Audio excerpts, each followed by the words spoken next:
Tirse un cuerpo. Mira qué interesante. Vos sabés que me hizo acordar una fotografía que yo tengo con una amiga y yo estoy sentada con las piernas abiertas. Muy como me Dios gusta, me libre Pero y qué guarde. machona. no, Ay, pero está ay, bueno. ay. Muy como me gusta sentarme a mí, digamos así, con Sí. las piernas como que me siento más apoyada, así no estar. Y me acuerdo que como que me censuró esta amiga, ¿no? Pero porque es porque Claro. en realidad es No parte sea de. casquivana, cierre Sí. Exacto, esas Cruz, piernas. una señorita. cruce las piernas. Una señorita Nos no anda enseñaron con toda las la piernas vida eso. abiertas. Una Sí. señorita cierra a las piernas. ¿Qué es eso? ¿Es una guarangada? No está bien Sí, eso. Además, quiero no. decir y quiero preguntarte, ¿qué cosa más incómoda sentarse con las piernas Sí, es muy, cruzadas? muy, no, es difícil, es muy Para un hombre incómodo. mucho más le digo, ¿no? ¿Y pero para qué se cruzan? ¿No cruzan? Algunos. Claro, ustedes tienen el permiso social, Ustedes por lo pueden menos De así, ponerlo. de abrirse. Mostrar Nosotros sus ay, partes. ¿qué haces? No, no, no, eso Loca, no se hace. casquivana. O sea, tenés que pensarlo para poder cambiar esa conducta. Es muy Ahí loco, está. ¿no? ¿Está Eduardo Ahí ahí? está. ¿Cómo te va, Eduardo? Buen día.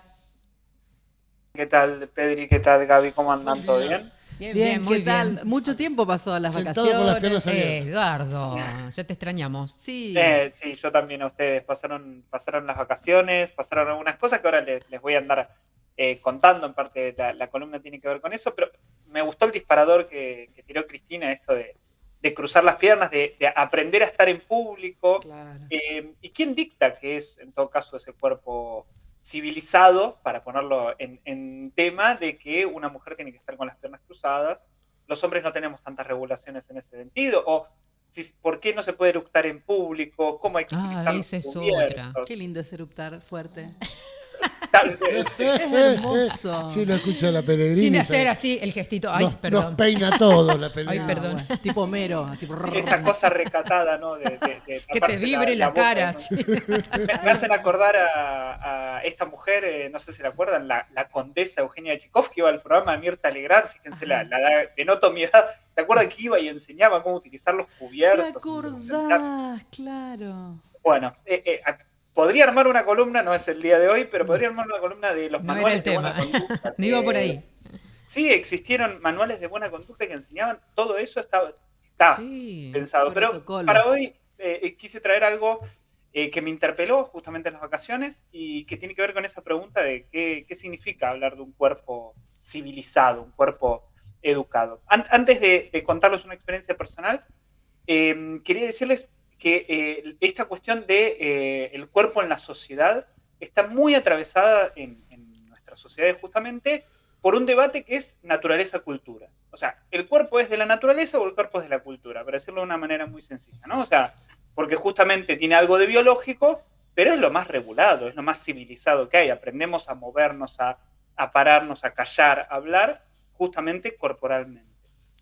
Y siempre me gusta poner de ejemplo un libro, que quizás es el libro más leído en el siglo XIX argentino, que es Facundo, Civilización y Barbarie, ¿no? Barbarie. Porque muchas veces lo que aparece ahí es esa conformación de que qué es de la naturaleza y qué es de la cultura es sinónimo de qué es bárbaro y qué es civilizado, ¿no? O sea, hay una unión de ideas entre barbarie y naturaleza y civilización y cultura, ¿no? Y ahí Sarmiento, si bien escribe ese libro en el 45, 1845, antes de ser gobernador, antes de ser presidente, pero aparecen ahí fuertemente las ideas que después va a volcar como el padre del aula, como le gusta decir a la retórica escolar, de que un cuerpo educado o una persona educada es una persona civilizada, ¿no?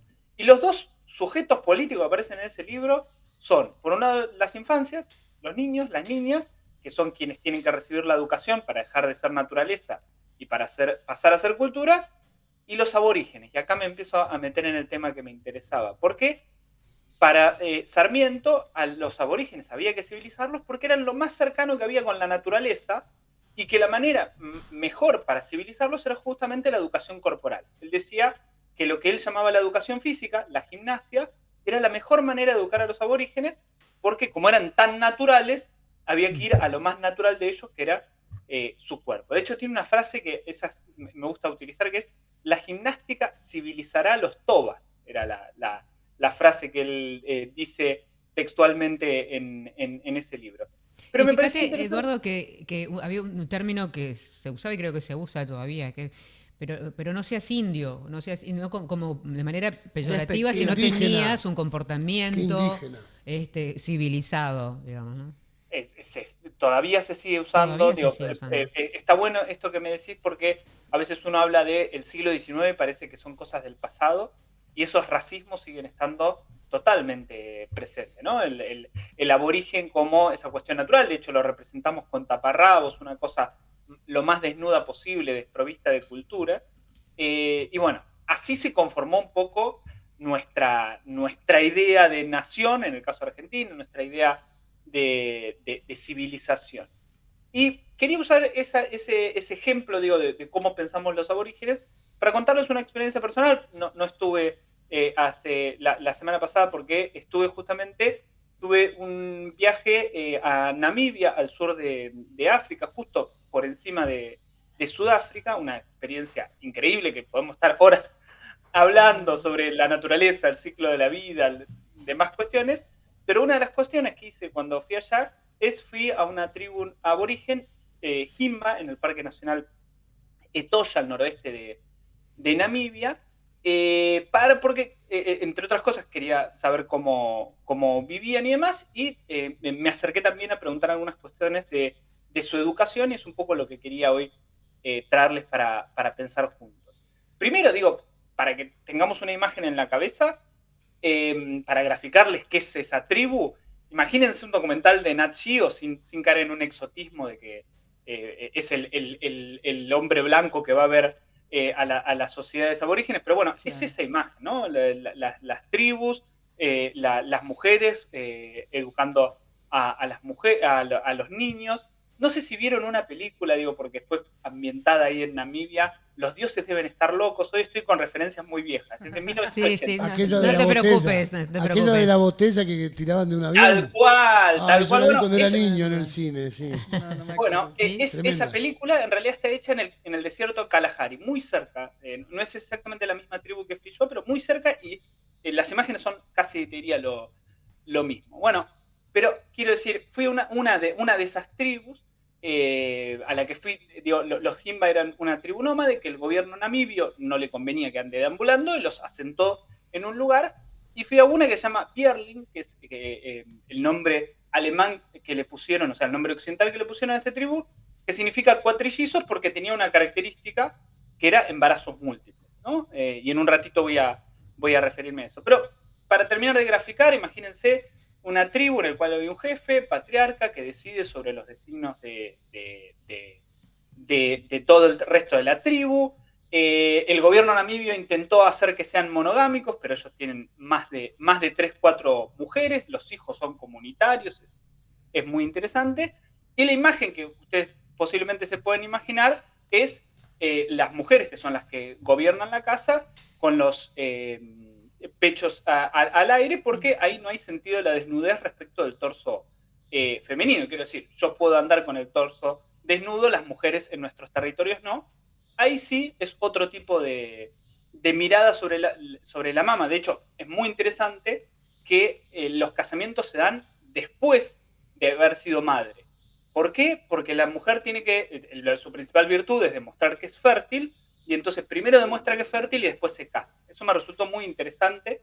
Y otra de las cosas que pregunté, ya que estamos en el día del orgasmo, es que el erotismo de las mamas no pasa por cierta cuestión que nosotros vemos estética en el mundo occidental, sino por justamente haber sido fértil. O sea, una mama bella es una mama que amamantó. Claro. Que muchas veces en nuestra civilización sería casi todo lo contrario. Todo lo contrario. La turgencia que se pierde después de amamantar, justamente. Exactamente. Lo dijiste mucho mejor de lo que podría haber dicho yo. Pero bueno, podría contarles un montón de cosas, pero quería sobre todo contar 2 cosas respecto de la educación, que me resultó muy interesante porque es cómo transmiten su cultura, ¿no? O sea, cómo para nosotros civilizar es la escuela. Bueno, ¿cómo es civilizar para ellos? Porque siempre uno piensa que el orden civilizador lo pone uno, pero hay otros órdenes civilizadores. Lo pone el dominante en realidad, ¿no? Pues quien ha impuesto a los otros.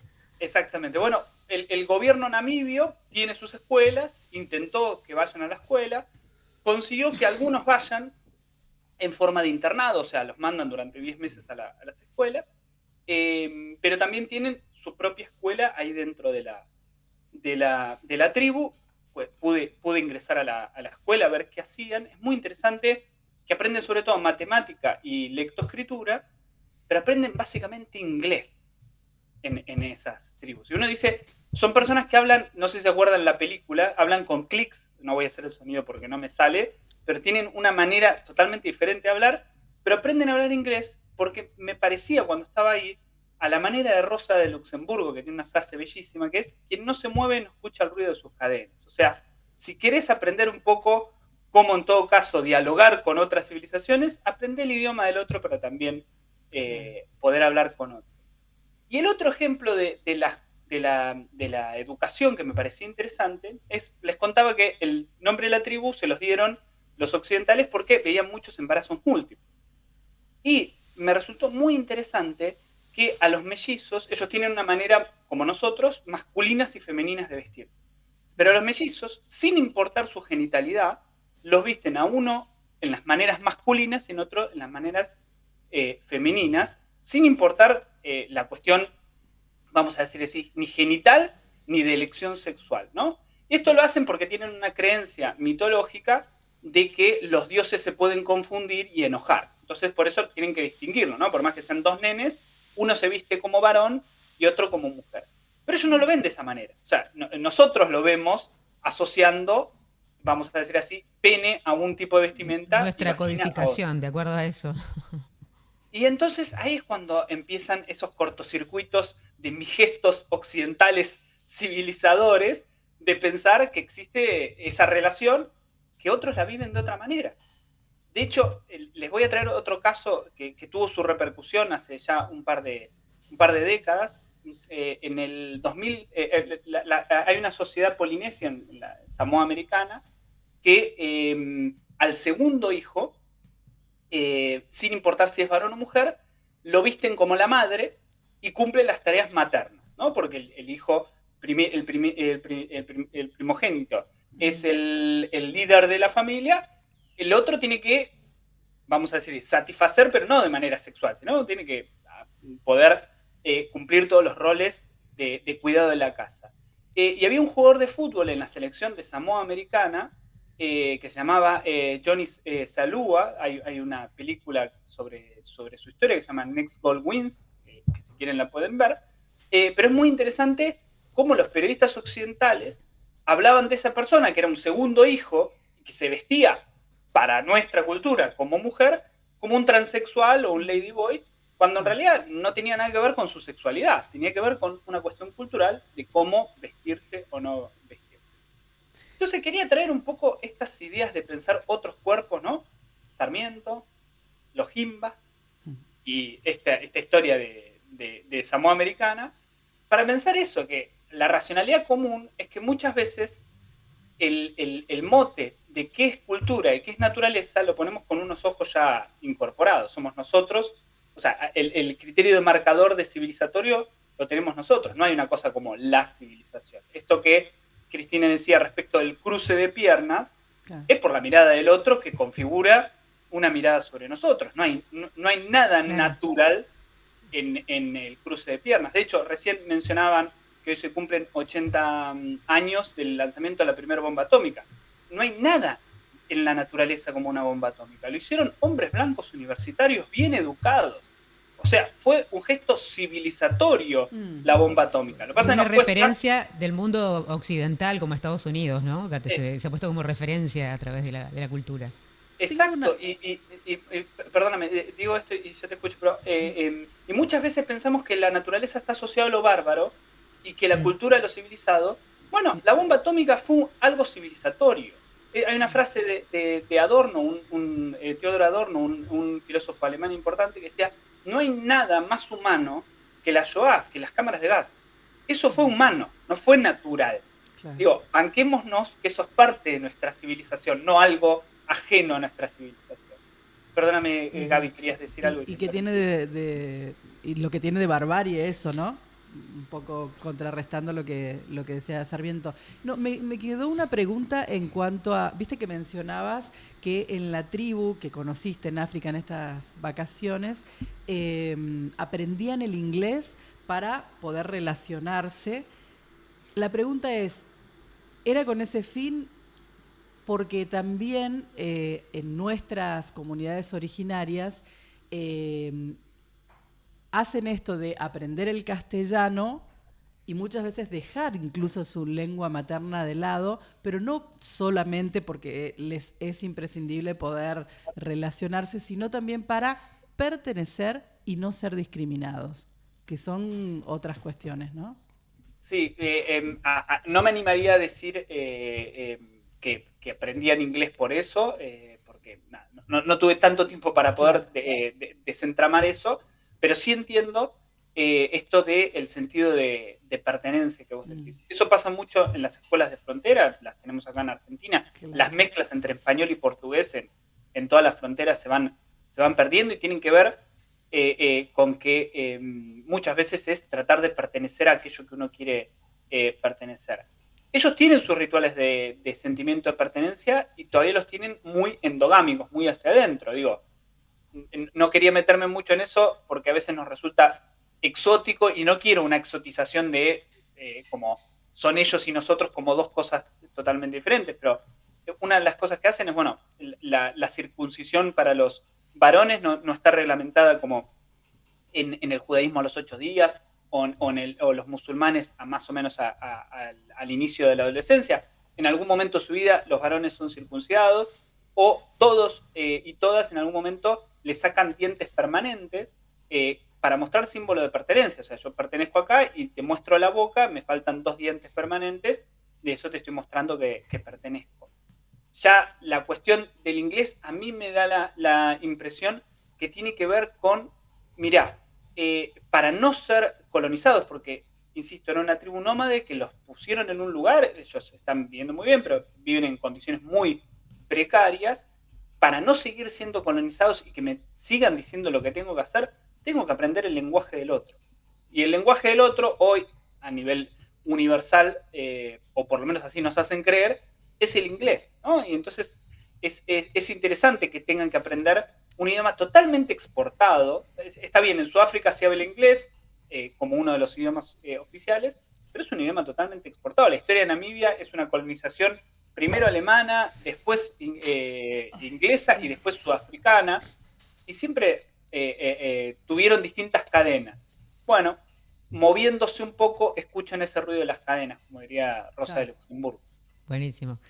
Eduardo, te agradecemos mucho como siempre esta posibilidad de reflexionar, en este caso el cuerpo y la civilización. Te mandamos un abrazo enorme, no te pierdas, Eduardo. A ustedes, y dejo como cierre una pregunta que me parece interesante. ¿Será entonces que la verdadera barbarie sea pretender que haya una sola forma de tener un cuerpo, de moverse, de pensar, de amar, de tener un orgasmo, de lo que sea? Nada, les dejo eso y como siempre, gracias por el espacio. A vos, Eduardo. Gracias. Hasta luego, hasta pronto. Abrazo. Eduardo Galac, con nosotros, columnista de nuestro programa.